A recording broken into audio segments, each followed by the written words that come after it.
Good evening, good morning, wherever you are. I welcome you to Radio Evolve, our international webcast for consciousness and culture. I'm happy to have with you here again from Colombia, Joe Brewer. Joe, welcome to Radio Evolve. It's lovely to be here again with you, Thomas. Thank you for having me. Joe, as I told you just before our last conversation, was very rich for me, and I took a lot of what you brought to this, and I had a lot of conversation following up from your insights. That is one of the reasons why I'm really glad to have you here again on the show. Just for people who don't know who you are a complexity researcher, innovation strategist, experience designer, serious social entrepreneur, and you have created, amongst many other things, an undergraduate degree program in Earth Systems, Environment, and Society at the University in Illinois. You worked also, amongst other places, for the International Center of Earth Simulation in Geneva, 2010 to 11, to help to simulate holistic Earth dynamics. The reason why I invited you is we are in a metacrisis, a crisis where many crises are coming together. Of course, overall, there is still the climate crisis. The climate collapse hasn't gone anywhere. There is the COVID crisis. There is an emerging social crisis that we are just in the beginning of, and I think the crisis is still to come.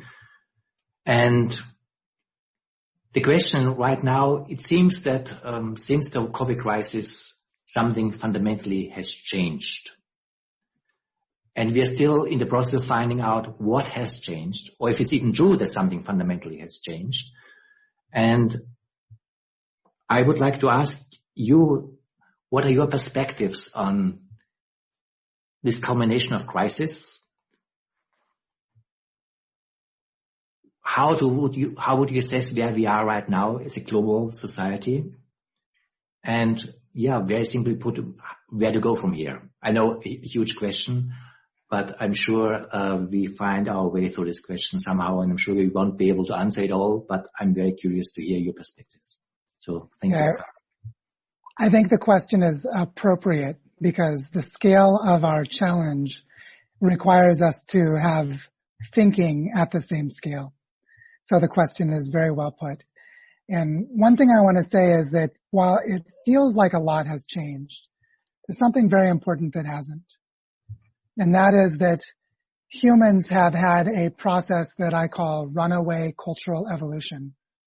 That, I tell the story as going back 3 million years. And so it's really has reached a new level since the Industrial Revolution and into the 20th century.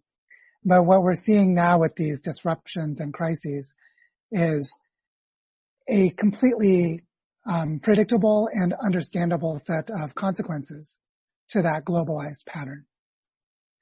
So the environmentalists back in the 1960s and 70s talking about overconsumption and overpopulation, for example, the peak oil conversation that goes back to a similar time frame, that everything that is happening now has been predicted and goes back decades. The Limits to Growth study in the early 1970s painted a scenario that was not a prediction. It was a scenario, the business as usual scenario. But we are living out that scenario with disturbing accuracy. And so there's something to be said about what hasn't changed, which is there is a deeply destabilizing and systemic pattern of human cultural evolution on the planet. So what we're seeing with the COVID pandemic, for example, is a completely predictable consequence of disrupted ecosystems and of globalized supply chains, international airports, and high population density cities. You put those together and you're going to get a pandemic. It's guaranteed to happen. You can't predict when, but you can predict that it will and that it must happen because of the connectivity and because of the disruptions to the ecosystems. And this is knowledge that goes back decades. So the idea that something has fundamentally changed is true in one way, but so much has not changed that we need to recognize. The thing that has changed is that the various systems of distraction have been able to keep people from seeing the truth until now, which is that all of this that I said hasn't changed, has always been true, but people's experience has allowed them to ignore it and pretend it's not true. And what's changed is people can no longer ignore reality. And this makes me think of a very commonly misunderstood word, the word apocalypse. Mm-hmm. If you go back to the ancient Greek use of the word apocalypse, apocalypse is a time when the veil becomes thin and things that were delusional or that were people living in fantasies, the consequences would become so close to their real lives that they could not ignore it any longer. And they could only see the truth as it is. An apocalypse is a time when consequences make the truth apparent. And we're definitely in a time of apocalypse by this definition. Now, one thing I think is really important is that human psychology did not evolve in this kind of apocalypse. So most of us are caught up and overwhelmed by the complexity of what I consider to be symptoms. Like all of the people 4 years ago who were talking about Trump winning the presidency in the US or the Brexit vote in the UK, all the people talking about COVID now are being pulled into a system of distraction that pulls on their emotions. And because there's so much money invested in propaganda, so much militarization of information, that it's a weaponized space. So a lot of people are caught up in discussions and debates at a superficial level. And what that means is they spend all of their time following the complexity of that information instead of making the time to do what's actually needed, which is to prepare for what is coming. To prepare for what's coming with this larger pattern, which is related to climate change, population overshoot, overconsumption, and the unraveling of the Earth's biosphere. And so what I think we need to talk about now is the thing that has changed, which I'll describe in two parts. Part one is what I already said, that the veil has been lifted. It's like there was a fog and no one could see the shape of the mountains that were right in front of them. And maybe if they were in a boat, they're coming close to crashing into the cliff. And now they can't avoid seeing that they're caught in the tidal currents and they're going to hit the cliff. And that truth is becoming apparent to a lot of people. The other thing that's changing is that there is a breakdown, a collapse of the global system that is removing constraint. It is making it possible to do things more deeply different than before. And probably our best opportunities have to do with some of the worst places where this is happening. The globalized financial system is primarily a speculative economy, and the speculative bubble is waiting to burst. And so the financial system is on the verge of collapse. That's actually a really good thing because almost all of that money is debt. And debt translates in practical terms to people doing things now to pay their bills instead of doing what is actually important to do now. They go to a shitty bullshit job instead of taking care of their children. Or they spend all of their time worrying about a problem now instead of educating themselves to what they need to know how to do in the future, or things like this. The second thing that's going to happen really soon, and is already starting, is disruptions to supply chains, which creates an incredible opportunity. Because if you can no longer get all of your stuff produced in factories in China using coal power plants, then you have to learn how to produce it locally, or you have to learn how to do without. Then you have a lot of people simplifying their lives and creating local economies, which is exactly what we need people to do. But it can't happen when this globalized system makes it so difficult to stop using globalized supply chains. So they actually have to break before we can leave them. And so the situation that we're in is one where if we can step away from debt obligations and create alternative local currencies to use different money that's not tied to that global system. And as we are all having less mobility right now in our homes, we can start to practice relocalizing our lives with our purchases, with our productive activities. We might start growing food in our backyard, for example, which makes food pretty local. That this pattern of relocalizing is a huge opportunity that is only possible when the global system collapses, because most of us go to corporate jobs to serve the global system, to pay off globalized debt relationships. And so I think a lot of people are talking about this as what to do about the pandemic. Mm-hmm. But the honest assessment of what's happening is the planet has something like HIV. There's an immune deficiency disorder where the natural self-regulating patterns of the earth, which are measured in the climate system, when they lose the ability to self-regulate because of human activities, that means human activities are attacking the self-regulating patterns of the earth. The human culture is behaving like an immune disorder.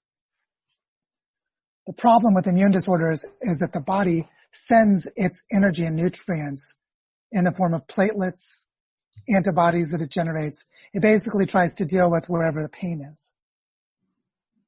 But what we have to learn to do is resist that programming and instead go to where the life is, which is go to the places where there's still water moving through the soil, animals moving across landscapes, people living off the land, and then learning how to reintegrate ourselves into landscapes again. Mm-hmm.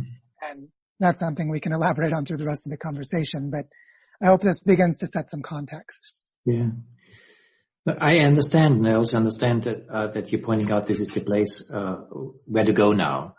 But isn't it also there's a danger? You're talking about the weaponization of information, and at the same time, we enter a situation where we are probably not entering an economic crisis, but an economic depression, like 1929, where a lot of people will be put a lot of existential pressure.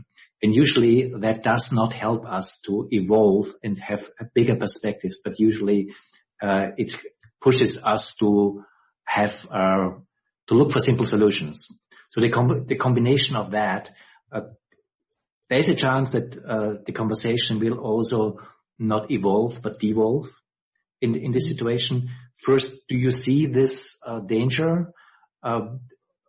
Do you see ways how to avoid this danger and how to respond to this? Yes. First of all, we can't avoid it. It's already happening and it's going to continue. So we need to practice emotionally managing the trauma that it generates to watch that happen. Just like when we watch fascist dictators come to power, we can easily get sucked into the emotional anguish. And we need to build empathy barriers, basically a membrane of protection so that we can remain compassionate. If you're compassionate while watching suffering, you become traumatized by the suffering. And there's a name for this. It's called compassion fatigue, or vicarious traumatization is another name for it. Mm-hmm. And so we need to protect ourselves against that so that we can continue to love, which is also how we don't fall into the fear response. But we have to do this because the majority of people won't. So it's not our job to keep the majority of people from doing this. This is our own responsibility. Mm. Because from this place, we will have better discernment and sense making and better capacity to do long-term planning and action. And our communities, everywhere we live, communities need people doing this. So we have a responsibility to do this for our communities and for ourselves. The other thing is, the way to do the strategic work is to remember something really fundamental that is so easily forgotten, which is that our bodies as human beings, we are animated dust moved around by water. We are the earth made conscious. Let's think of it biologically. Mm-hmm. Your body forms in a liquid vessel in the womb, in the placenta, which is an ocean birth inside of a mammalian body. Mm-hmm. And you go from a water birth of nutrients aggregating, which all come from the earth, to becoming an animate, thinking, feeling, and moving organism that is animated dust moved around by water. Why is this important? Because our most important job right now is to restore life to landscapes. Mm-hmm. And I can go into why that's the case by talking about the planetary boundaries framework. So for the listeners who aren't familiar, there's a group called the Stockholm Resilience Center based in Stockholm. That's a network of Earth system scientists These people are not quacks or on the fringes. These are mainstream Earth system scientists who have been asking the question, what are the key processes of the Earth system that if they go beyond some threshold, the human experiment becomes forfeit? It's no longer possible to have a globalized system. Globalized civilization goes away. They identified 9 planetary boundaries. This work goes back almost 15 years. I think their first publication was 2007. And in 2011, they asked the question, okay, if there are 9 of them, have we crossed any? How many have we crossed? The answer was, we've crossed at least 4. And if you cross even 1, the globalized system is an overshoot and collapse. So we are technically an overshoot and collapse. Of the 4 that we crossed, listen to them and you'll see how they relate to each other. The number 1 most important one is called biosphere integrity, which is just the extinction rate of species going extinct, loss of biodiversity. The second most significant one is chemical cycling of nitrogen and phosphorus, which is chemical fertilizers for industrial agriculture. The third one is called land system change, which is taking intact ecosystems and simplifying them, cutting down a forest and putting in a farm, paving over the farm and making a city, all the ways we degrade landscapes. Number 4 is climate change. So the 4 that we have crossed are all related to how humans manage the land. Because when we destroy those ecosystems and simplify them, land system change, the direct result is biodiversity loss.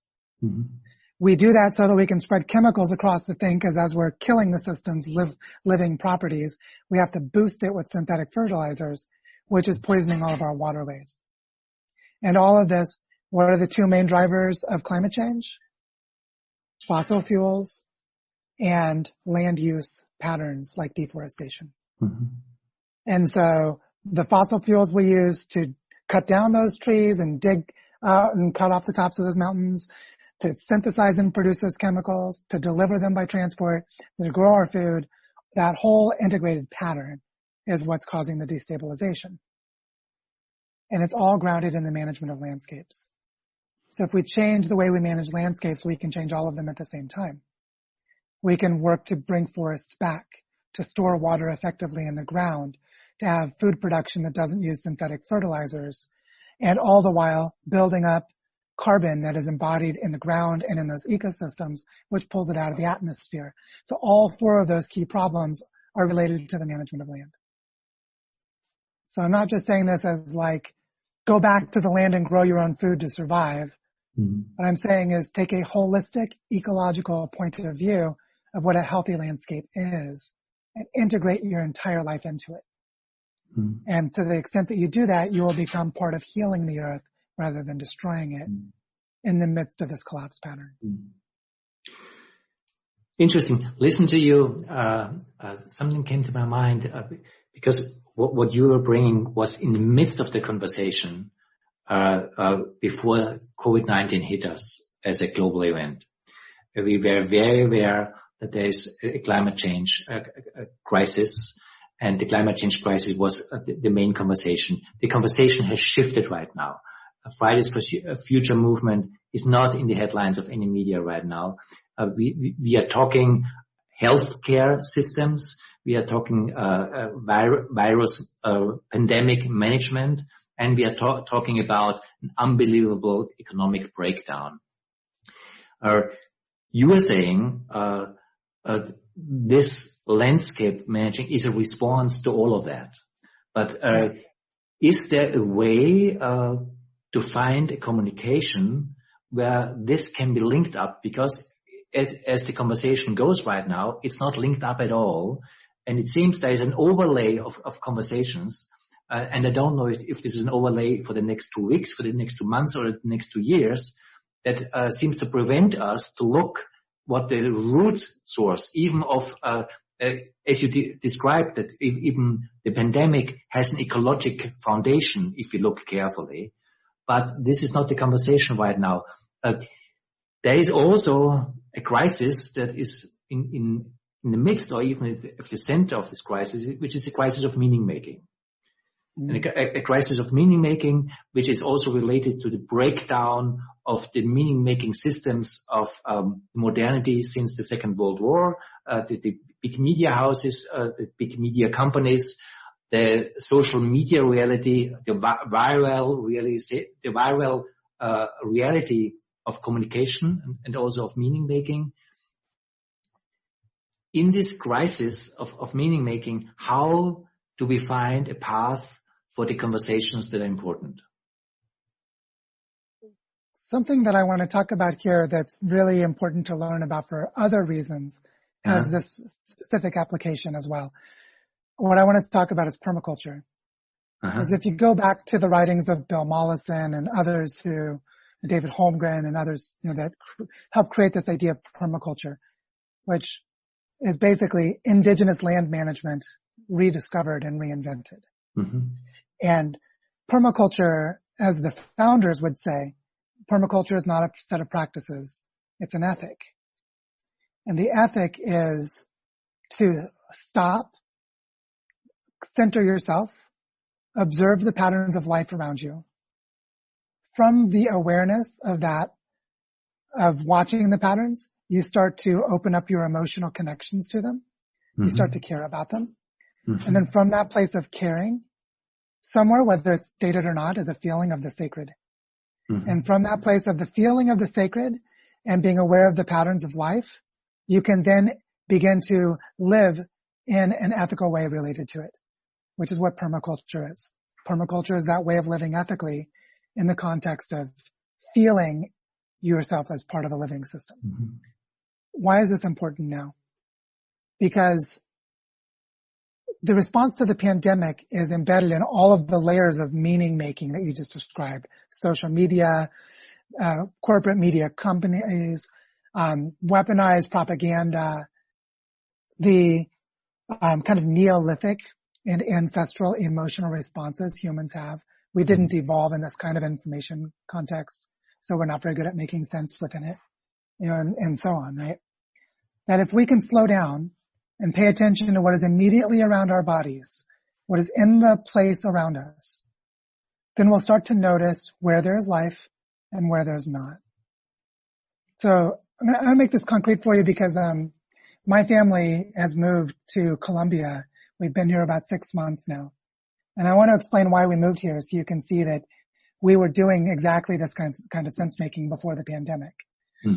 So my wife and I have a daughter that's 3.5 years old. When our daughter was born, we started a process of moving away from expensive places to less expensive places so that we didn't depend on money as much. So we moved from Seattle to Eugene, Oregon, and then eventually to Costa Rica to live off grid in an eco hotel and agroforestry project. And now we're living in Colombia in the Andes, so in the northern mountains of Colombia, in a small village that's pretty remote. The nearest airport is 4 hours away. Why did we come here? We came here because this is a place that more than 40 years ago, they cut down all the trees. 98% deforested. It's a tropical dry forest, which is a type of biome that's on the verge of extinction, because every tropical dry forest on Earth is more than 90% destroyed. These tend to be places with really high rates of what's called endemism, which means more than half of all species in the place only exist in that place. When you destroy them, you destroy global biodiversity because it doesn't exist anywhere else. The pattern became cut down all the trees, which then disrupts the hydrological cycle, and now this place is becoming a desert. So why would we move to a remote place that's becoming a desert where the landscape is destroyed? The reason is that in this village of Barichara, which is about 5,000 people living in it, there is a community managed project that's on 6.5 hectares of land, so around 12 acres, that is owned by 40 families and a cooperative, and they set it up as a community food forest, where they're beginning reforestation, and children have been coming and learning about how to grow native forests, and it's right on the edge of town. There's a family here that has small children that started an Escuela del Bosque, a forest school. And we wanted to raise our daughter learning these practices, so we came here to build a life of landscape regeneration as we raise our child.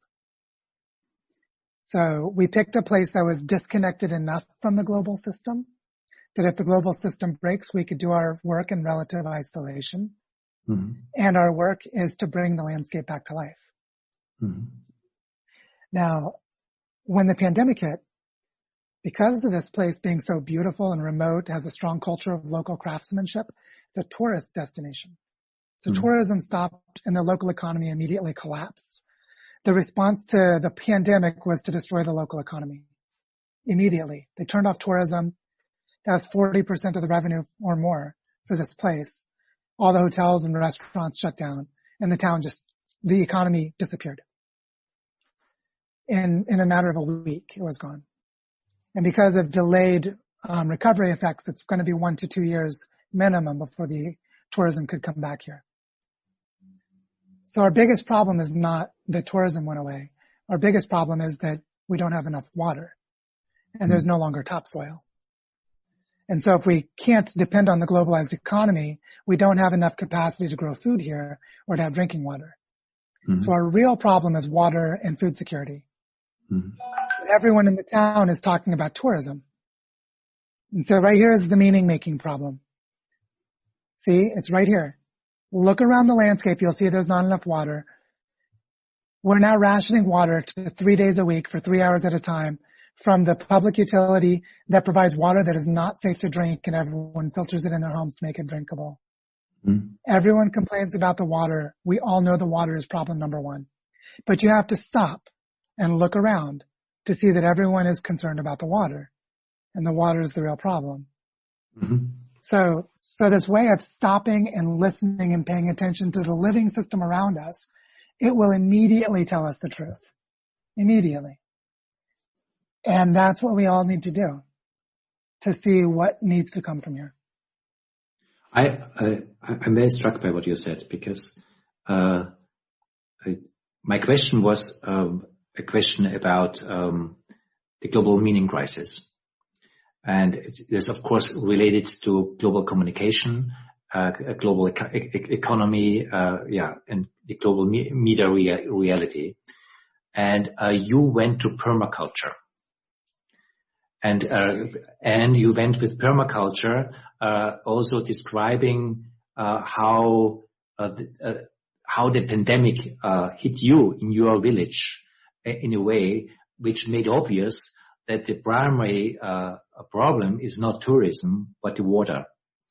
And what I hear from you, the way I understand you, is a very different relationship to reality on all dimensions. On the dimension of soil, on the dimension of community, on the dimension of media and global realities, in a way that is exemplified by permaculture, which is an appreciation of life systems, also understanding, bringing back to what you said before, that we are moving dust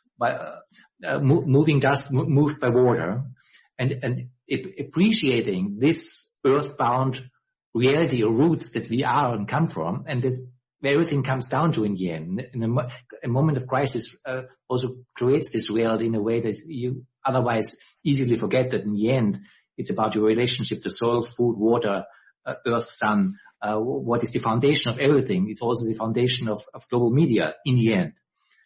But the permaculture approach that you are talking is an approach where we have a sensitivity of the reality of life, and how life is also related.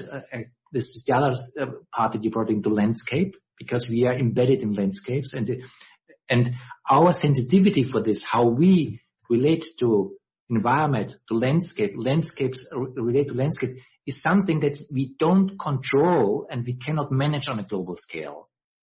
It's a very different, completely different mindset than the modernist mindset, where we find, for example, now programs to globally fight the pandemics with vaccination or something like that. It is an appreciation of, let's call it the permaculture reality of life on all levels, not just the soil level.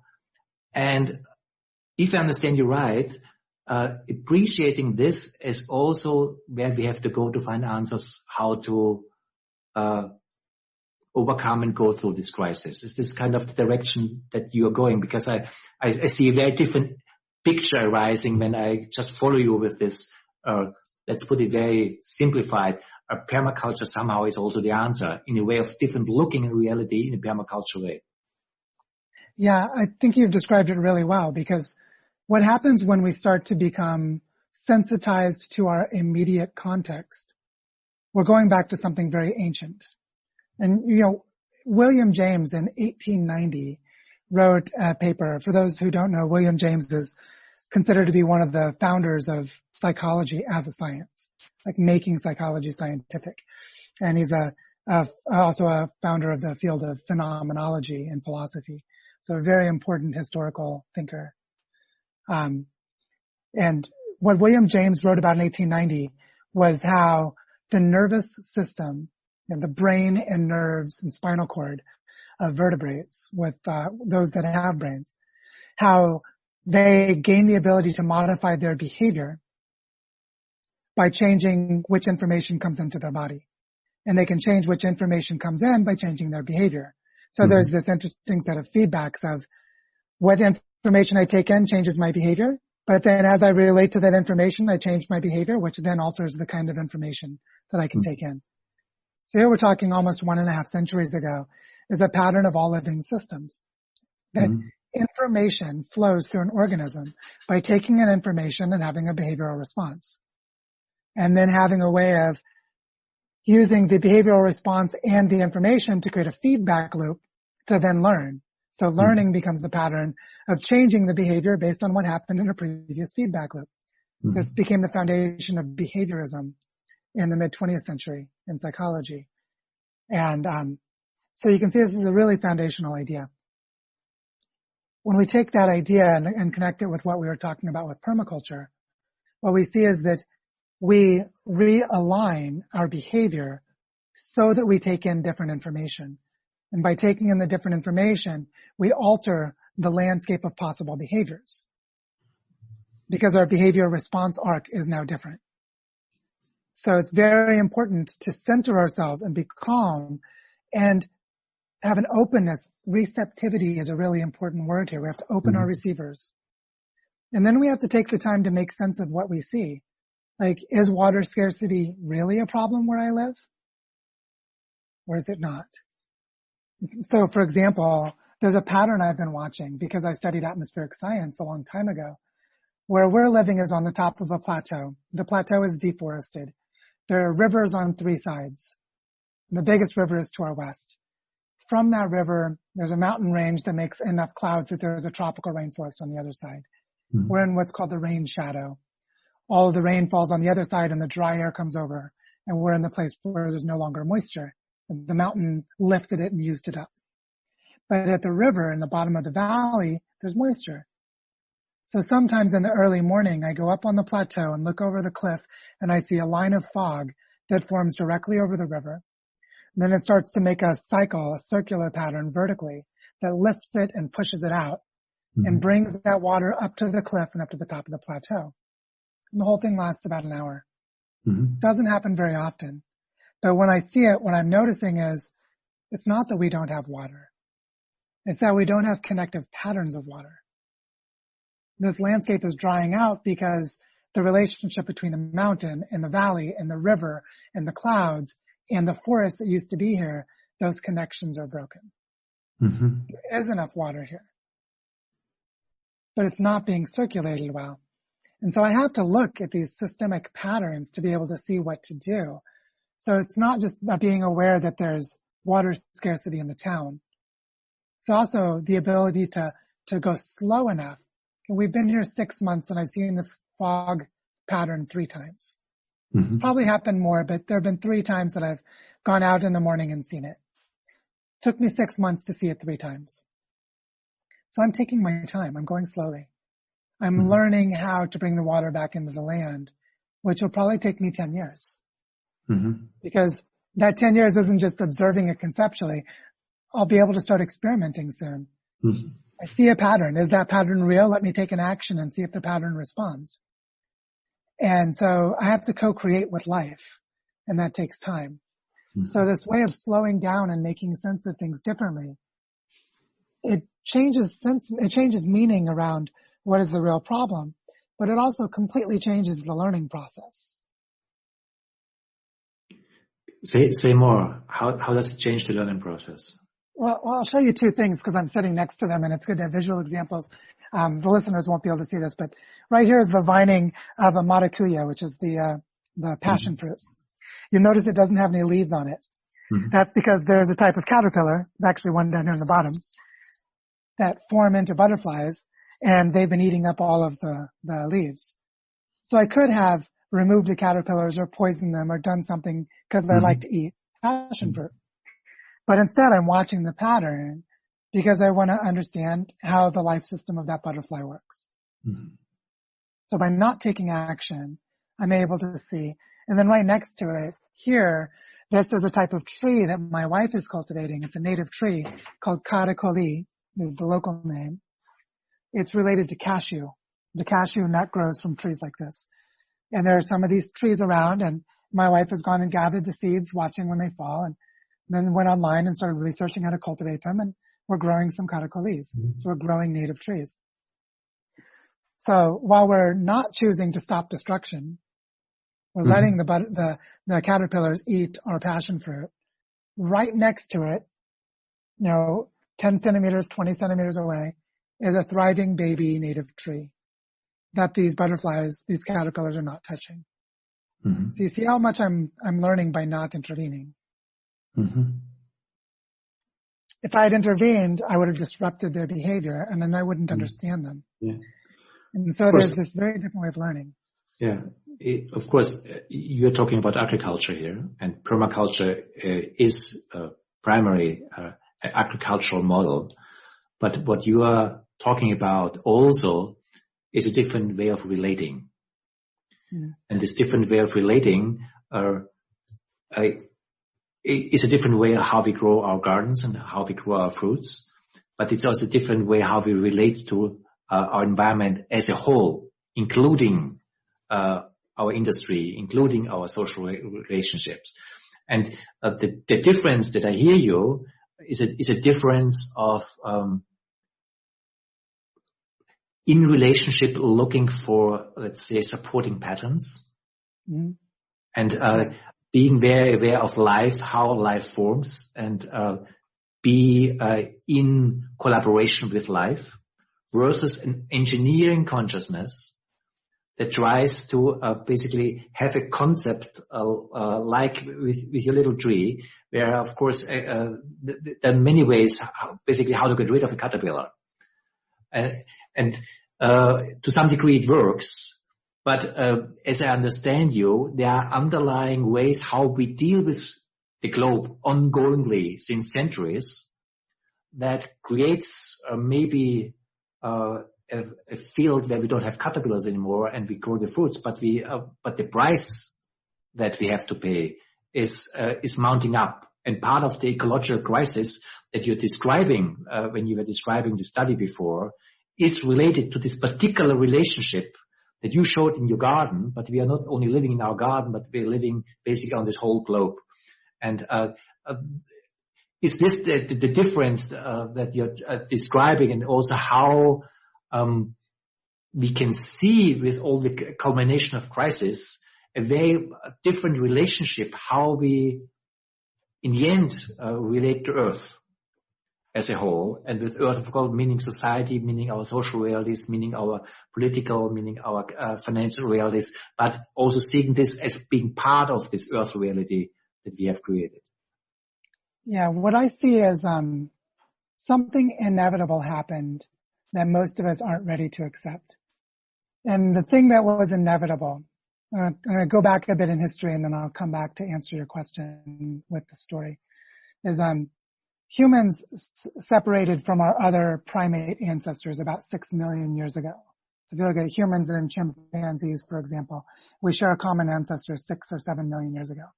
And then a new pathway of evolution emerged. Several hominids came into being. All of them have gone extinct except for us. So we are the last of that little branching. So Homo habilis, Australopithecus boisei, and so on. There are all these that are extinct related species. On that path, something happened, which is somewhere between 100,000 and 300,000 or 400,000 years ago, fairly recently in evolutionary time, our species gained what they call anatomically modern status, the ability to have symbolic representation of the world. So this is when you start to see ceremonial burial of our own dead, symbolic art, and things like this. What's interesting is all of that archaeological evidence of ceremonial burial and symbolic art, all of it happened during the last ice age. The last ice age started roughly 150,000 years ago and ended roughly 10,000 years ago. So when we had the first evidence of anatomically modern humans that were culturally sophisticated, then we have our first warm period after an ice age. And what happens? Agriculture, city-states, empires, civilizations, and eventually an emergent globalized system. So the story has been one that there are all these indigenous groups and there are these couple of pathological cultures, and maybe the Western civilization model is particularly bad. But the number of civilizations and empires that have formed during this 10,000 year period, there are almost 300 of them. There's a project called CSHAT World History Data Bank that uses 291. So that they've gathered all the data into one place. So there are many of them, hundreds of them. This warm period for humans meant that some subset of our cultures would do this. And that subset would come to subsume and destroy the others until we get what we have now. So that tells us there's a type of pattern level inevitability that human culture would create this openness in its own evolutionary space to create a globalized pattern of destabilization, which has two outcomes. Either we go extinct with the pattern of destabilization, or we reintegrate ourselves with this cultural ability, which is we become indigenous in a new way. Because it's not the same as being indigenous before, but it is indigenous again. So now I'll come back to your question of how this engineering mindset relates to this co-creating with the living systems. Well, a lot of indigenous cultures have spiritual education to teach them how to be in right relationship with the rest of life. You know, the river is sacred. These are the religious ceremonies we do to honor the sacred spirit of the river. And then from that becomes functional behaviors that are cooperative with life. And the cultures that do that become sustainable cultures. Well, right now we're in a time that's unprecedented because we just had this explosion of civilization mindsets and civilization models for the last 7,000 years or so. And they have now culminated in a globalized pattern that brought the Holocene to an end. And we no longer know if civilization is even possible because we're no longer in the Holocene and they've only existed in the Holocene. So coming back to this mindset of cooperating with living systems in this moment is becoming indigenous while having the ability to hold what we've learned from science and engineering. Because engineering, for example, once you've identified a problem and know it's an important problem, engineering is really useful for solving it. But if you don't have the right ethical relationship to the living system you're a part of, then your engineering mind will find the wrong problem. And so there's still a place for that engineering mindset, but it needs to be embedded within a larger ethic, an ethic that encompasses it. Like building a bridge requires the physics to work. Your materials need to be strong enough. They need to have tensile strength, just as an example. That engineering part still needs to be there. But the ethic of whether or not to put a bridge there and how to build it is a different story entirely. No, I very much appreciate your answer, because basically you're reframing my question, because I built this dichotomy between this collaborative way and this engineer way. But basically what you're saying with re-indigenization is that we have to use what we have developed in this 10,000 years. Let's call it this engineer capacity, which our rational mind has developed, which has developed basically what our human culture obviously is. But it has to be embedded in something that we have forgotten in the meantime and that indigenous cultures still have. And this brings us back to what you call permaculture, this brings us back what you call embedding us in landscapes and finding this different relationship to life. And maybe the punch point of this crisis is that we have reached a point where our engineer mind, without being re-embedded in our life realities, basically goes self-destruct. Yeah, exactly. And let me just give a functional definition of indigenous, because it's not normally explained this way, and I think it needs to be. To be indigenous is to have an entire life system that is integrated into a landscape where the relationships are understood to be kinship relationships. Mm-hmm. So the bird is part of the family, the river is part of the family, we're all family. What's interesting is biology has confirmed this. There's one love of life and we're all kin. We're all related. So it's actually completely consistent with science to do this. But to have a life system that is embedded in a landscape means things like circulatory flow of materials. That, I'm sitting in a house that is constructed from dirt and clay together with a type of sugarcane called cañas, which is similar to bamboo. And this is a house that is a passive house design at the equator. You don't need air conditioning. You don't need heating. It's climately appropriate to this place, all made from local materials. And so you think about the material flows of the house. They actually dig up the rock where the house is and then use that rock to build the house. It's on site as much as possible. And so using this way of thinking, you can see that this is an indigenous way of building a house. And so it's this embeddedness in the landscape that makes it indigenous. As we are also coming to the end of our time, let's come back to the culmination of crisis that we're in. And the COVID crisis kind of bringing it somehow to a point and to a halt. And if I understand you right, the right conversation is right now to see how the culmination of crisis is showing us how we have to re-embed ourselves in, let's call it the family of life, to use the picture that you just brought in. And that the right conversation to have right now is just to face that and to see how, for example, how we deal with the virus crisis, how we will deal with financial crisis, how we will deal with the social economic crisis, in the end, is embedded in the life systems in a way that's much more fundamental than we usually think about, and how a mindset of permaculture that basically is just also embracing the collaborative reality of life.